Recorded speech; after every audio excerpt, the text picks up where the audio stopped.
প্রতিদিনের কথায় এই ধরনের বাক্যগুলো অনেক সময়ই বলা হয়। আমি এখানে 5 রকম ভাবে বাক্যটাকে বলা হয় সেটাই দেখাচ্ছি। প্রথমে যে একটাই বাক্য, একটাই সেন্স, একটাই অর্থ, সেই বাক্যটাকে কত রকম ভাবে আমরা ঘরোয়া ভাবে প্রতিদিনের কথায় বলি সেটা আমি আগে এখানে লিখেছি। এরপরে আমি উদাহরণে আসবো। এখানে দেখো, প্রথম যেটা লিখেছি, বৃষ্টি আসবে আসবে করছে, বৃষ্টি আসবে আসবে হচ্ছে, বৃষ্টি আসবো আসবো ভাব, বৃষ্টি আসে আসে এমন, আর বৃষ্টি এসে গেল বলে। প্রতিটা বাক্যই একই ধরনের অর্থ এবং আমরা এত রকম ভাবে বাংলা বাক্যটাকে বলি। এখন এই বাক্যগুলোকে, এই ধরনের বাক্যগুলোকে তোমরা কিভাবে বলবে সেটাই আমি এই ভিডিওতে দেখাবো। এখন দেখো, ঠিক আছে, মানে কোনো একটা ঘটনা ঘটার ঠিক আগের মুহূর্ত, মানে এক্ষুনি ঘটবে এরকমই একটা ভাব দেখানো হচ্ছে। ঠিক আছে, তো এই ধরনের বাক্যগুলোকে কিভাবে তৈরি করতে হয় সেটা আগে দেখো। এই ধরনের বাক্যগুলোকে এই স্ট্রাকচারে তৈরি করা হবে। প্রথমে এই যে বাক্যগুলো এখানে লেখা হয়েছে, এই বাক্যগুলো দিয়ে প্রেজেন্ট এবং ফিউচার সেন্স বোঝানো হচ্ছে।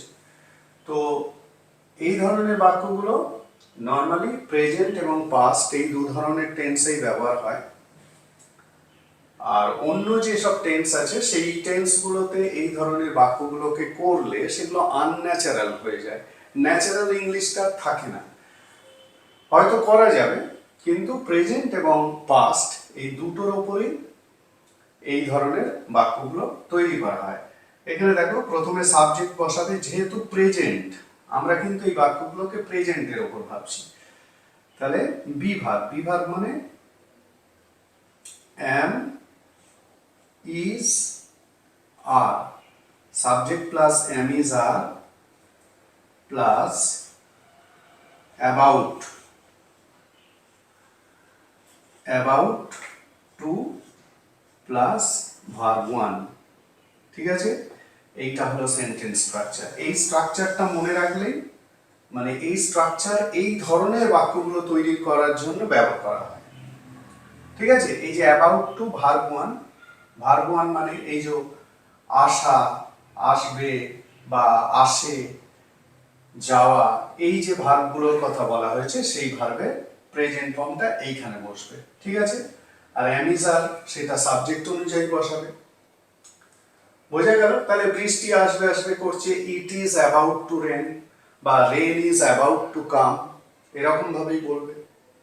তাহলে আশা করি তোমরা বুঝতে পারলে কিভাবে এই ধরনের বাক্যগুলোকে তৈরি করা হয়। আমি এবারে 4টে উদাহরণ দিয়ে আরো বিষয়টাকে আরো ভালোভাবে বুঝিয়ে দিচ্ছি। এইবারে এই 4টে উদাহরণের মাধ্যমে এই ধরনের বাক্যগুলোকে পুরোপুরিভাবে তৈরি করা শিখে নাও। এখানে চেহারার মধ্যে দিয়ে একটা পাস্টের ভাব মনে হতে পারে, কিন্তু এগুলোকে আমি প্রেজেন্টের ওপরেই ভাববো। মানে বৃষ্টি এসে গেল বলে, মানে বৃষ্টি আসবে আসবে করছে, বৃষ্টি আসে আসে এমন ভাব, বা বৃষ্টি আসে আসে, যাই হোক, বৃষ্টি আসবে আসবে ভাব, এরকম প্রত্যেকটা বাক্যই তাই। বাসটা ছেড়ে দিল বলে, বা বাসটা ছাড়বে ছাড়বে করছে, বাসটা ছাড়ে ছাড়ে ভাব। ঠিক আছে, তাহলে শুরু করছি। তাহলে প্রথমে আছে বৃষ্টি এসে গেল বলে। তোমরা আগে স্ট্রাকচারটা দেখে নিয়েছো।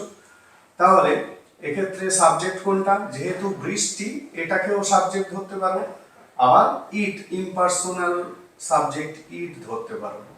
ইট, ইট ইজ স্ট্রাকচার অনুযায়ী তৈরি করা হচ্ছে। It is about, it is about to rain. ঠিক আছে, it is about to rain, বৃষ্টি এসে গেল বলে। বোঝা গেল? পরেরটা, বাসটা ছেড়ে দিল বলে।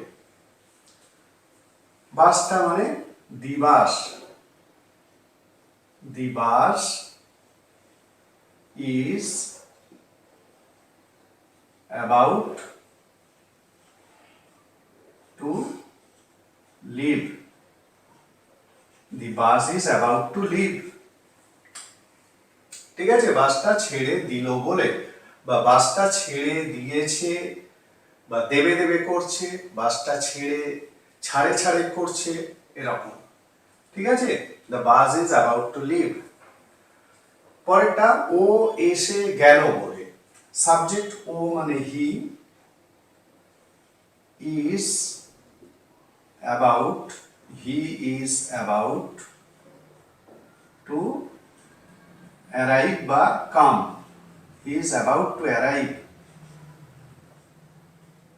ঠিক আছে, ও এসে গেল বলে, বাস এসে গেল বলে, ট্রেন এসে গেল বলে, পরীক্ষা শুরু হয়ে গেল বলে। ঠিক আছে, তো এরকম আমি অনেক উদাহরণ তোমরাও নিজেরাও তৈরি করতে পারবে ঠিক এইরকম প্যাটার্নে। তো প্রত্যেকটাই এই গঠনে হবে, সাবজেক্ট, বি ভার্ব মানে অ্যাম ইজ আর প্রেজেন্টের ক্ষেত্রে, তারপরে অ্যাবাউট টু, তারপরে ভার্ব ওয়ান, যে ভার্বটা এখানে উল্লেখ করা হবে। বাচ্চাটা কেঁদে ফেললো বলে, বাচ্চাটা the child, the child is about, the child is about to cry। ঠিক আছে, the child is about to cry।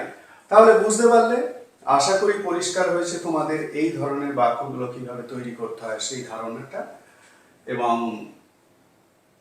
এই রকম বাক্য নিজেরাও তৈরি করো, অনেক বাক্য তৈরি করো, করে এই স্ট্রাকচার অনুযায়ী এই ধরনের বাক্যগুলোকে ইংলিশে বলো।